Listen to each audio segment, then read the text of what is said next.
Hi guys! Welcome back to Cookingee! For today's recipe, magluluto tayo ng citrus adobong baboy.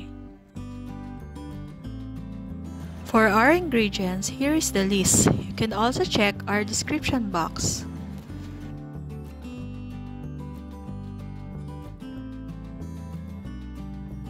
Umpisahan na natin ang pagluluto.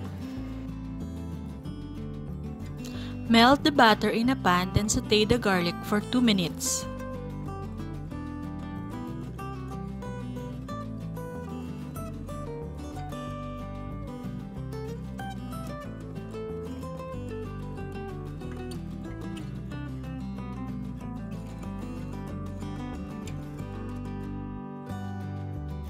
Add the pork and saute until color turns light brown.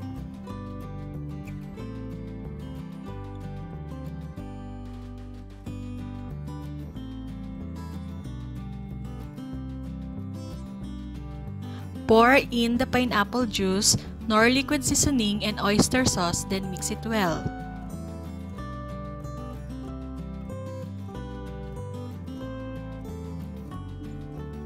When the mixture simmers, add soy sauce, whole peppercorn, calamansi extract, and water and allow it to boil.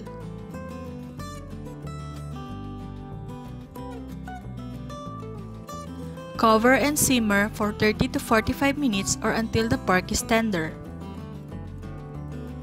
When the pork is tender, add bay leaves and white sugar. Mix it well until the sugar is dissolved.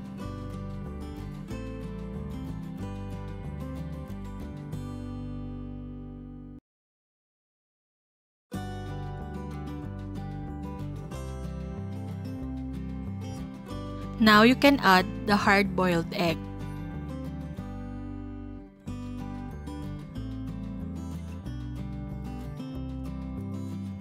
Uncover and simmer until the sauce reduces.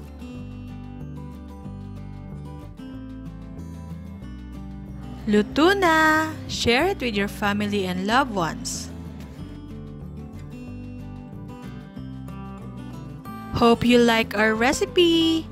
Please don't forget to like, share, and subscribe. See you on our next vlog. Bye!